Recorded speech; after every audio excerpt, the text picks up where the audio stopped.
where do we go from here? We have our music for preparation. Can we sing In the Midst of New Dimensions? Yes. Okay. And in the beginning, the second verse in the beginning is talking about refugees. Could be climate-related refugees. We're in the midst of new dimensions and changing ways. So hear these words from Rabbi Jesus. Listen carefully to what he says. He told them a parable. No one tears a piece from a new garment and sews it onto an old garment. Otherwise, the new one will be torn, and the piece from the new won't match the old. And no one puts new wine into old wineskins. Otherwise, the new wine will burst the skins, and it'll be spilled, and the skins will be destroyed. But new wine must be put into fresh wineskins. And no one, after drinking old wine, desires new wine, but says the old is good. Can I get an amen? Jesus says, no one does this, but somebody must have tried that. Otherwise, why would he teach his disciples about it? They already knew it, right? Maybe because his disciples weren't ready for this Jesus journey in the midst of new dimensions. And maybe they were all saying, hey, Rabbi, the old wine is good. The aged wine is better. Our old clothes are good friends. We don't need this new stuff. So what is this new wine and cloth that we've heard of as it relates to this conversation? And why so often as human beings do we say, thanks but no thanks. The old is good. Aged wine is better.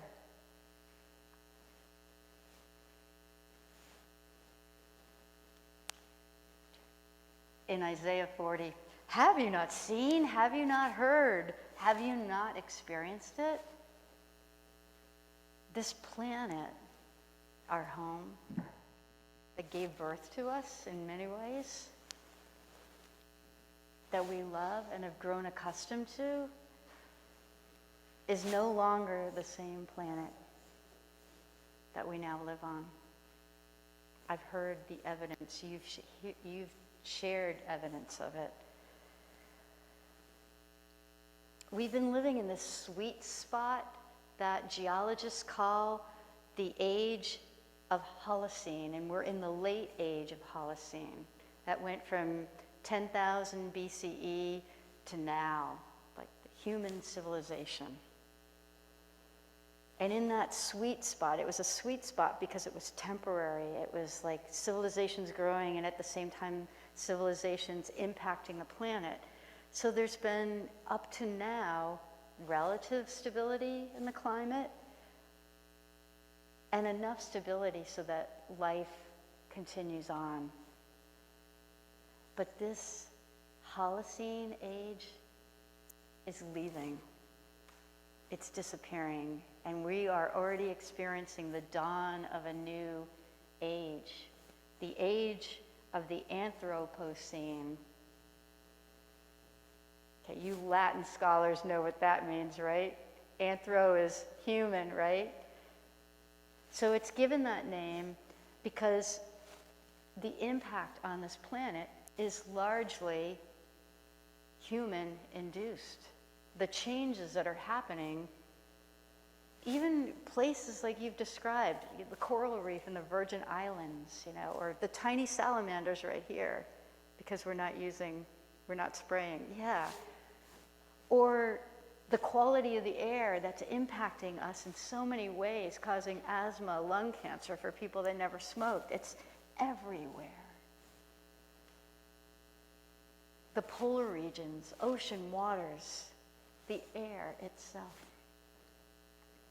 And the character of this new age, as we know, and we might not want to really know, is increasing climate instability, mass uncertainty, and taking extinction.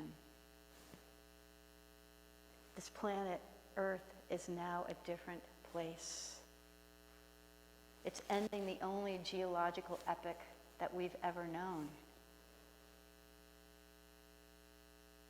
And we're just sitting here.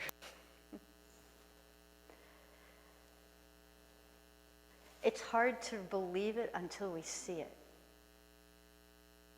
until we experience it, right? Like going back to those coral reefs, waking up in the morning in the orange sunrise, people we love dying of air-related toxins, and there's the fake news. There's the media that says this isn't happening. There's industries that want us to believe it isn't happening. It's like rumors of unfathomable things, and we can't fathom them until we experience them. And so, in the absence of that direct experience, say, the old wine's good, the way we've been living, so trust the old wineskins. We didn't expect the new wineskins of this era.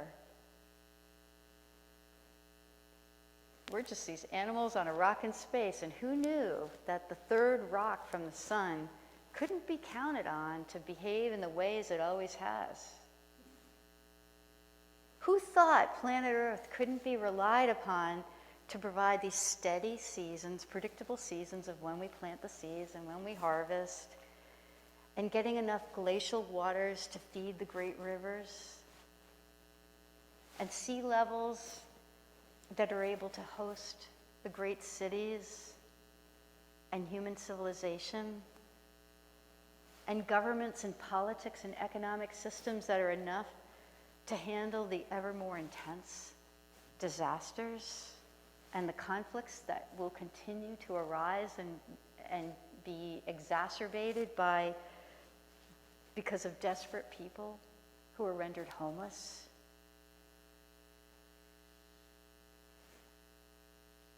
Who thought nature would change its course on our watch and at our hands?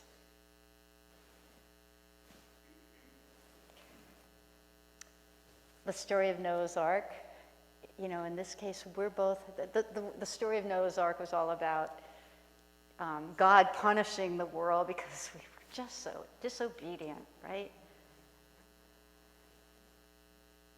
We're both the ark and the flood. God's not doing this.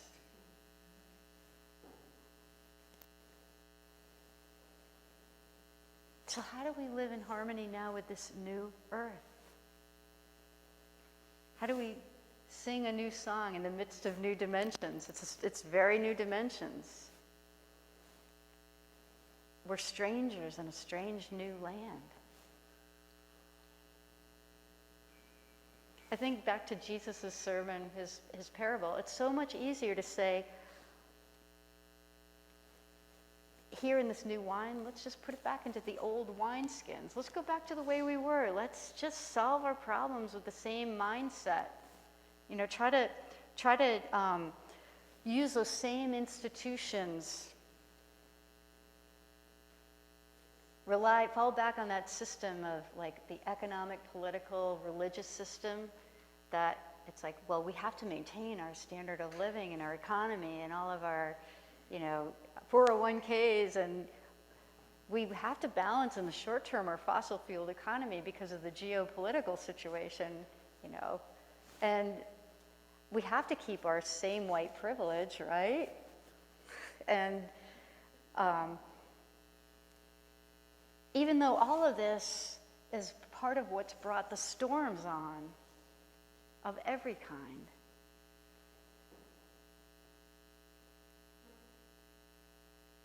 I don't think anybody, including me, wants to hear this. Like, we already know it, shut up, stop. And yet we want a return back to normal. But normal brought us this abnormal time. Normal brought us into this climate crisis.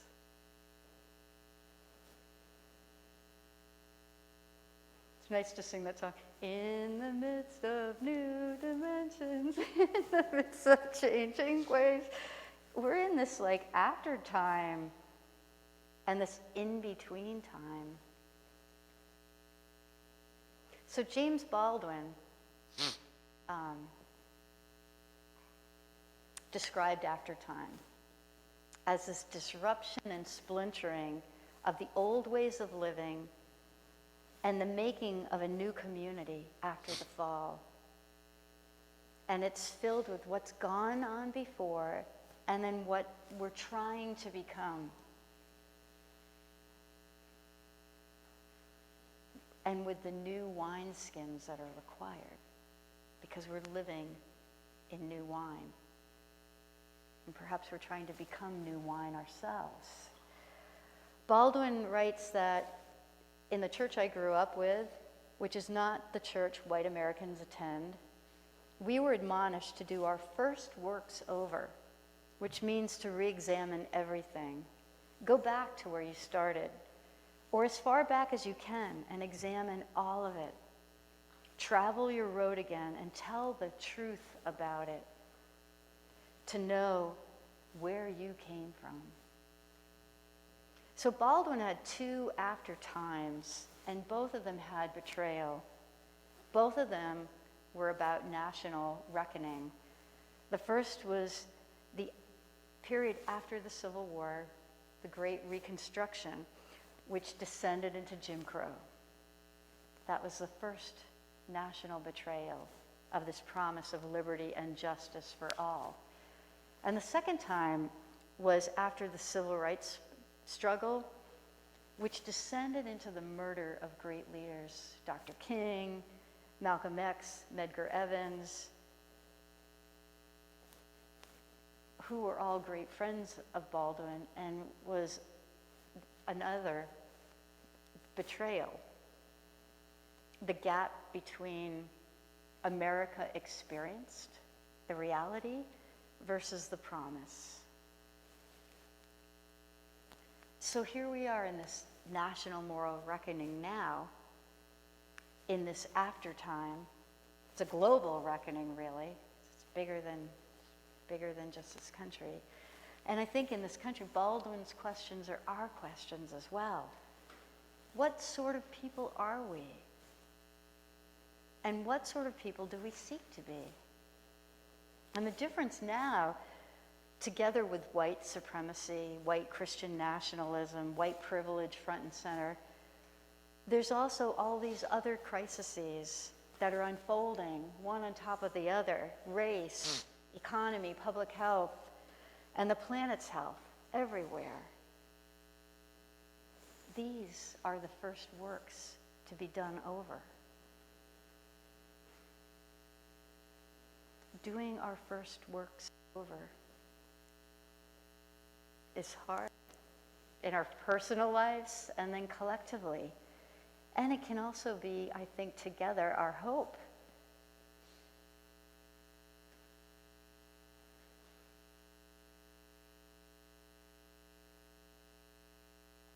Back to Jesus and his disciples.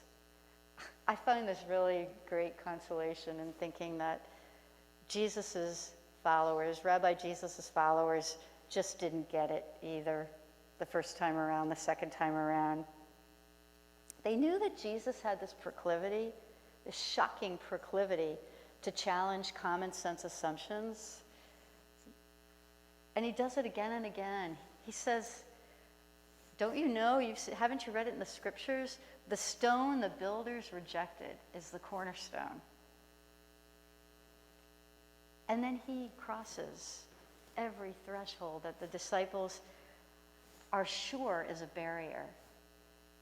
Barriers to Samaritans and Gentiles and women and children and people who have all kinds of diseases, the disfigured, the outcast. And what do the disciples do? They try to protect him from himself, try to stop him from embracing all these taboos. It's the new wineskin's time. But they don't get it. They hold fast to the aged wine and their comfy clothes. And so when Peter's asked 3 times if he knows Jesus, and he says, I tell you, I do not know this man. He wasn't kidding. He didn't. He wasn't lying, really. He doesn't truly yet know this one. Because the Messiah, Jesus that Peter knew, wouldn't end in shame and die brutally executed on a Roman cross. He didn't know that one. And Peter wasn't alone. After the women reported their amazement at the tomb, the empty tomb, the disciples on the road to Emmaus say, we had hoped he was the one to redeem Israel. We had hoped.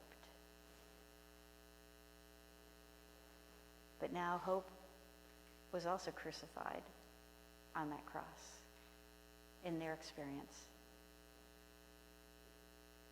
But that wasn't the end of the story. There were these 3 shocks. The first one, they didn't expect Rabbi Jesus to be executed brutally. They didn't expect that was the Messiah that they left their nets to follow. There was also the shock that something continued on. The Spirit, the same one that liberated, that led the movement to liberate the people from enslavement under Pharaoh's captivity, was continuing. There was something more they experienced. And maybe the most startling of all of these shocks that they had was that these people who didn't even know Jesus, these followers that heard these stories, and the most ordinary people, it would be like the stone that was rejected. Common folks, plain folks, outliers. The poor, the brokenhearted, they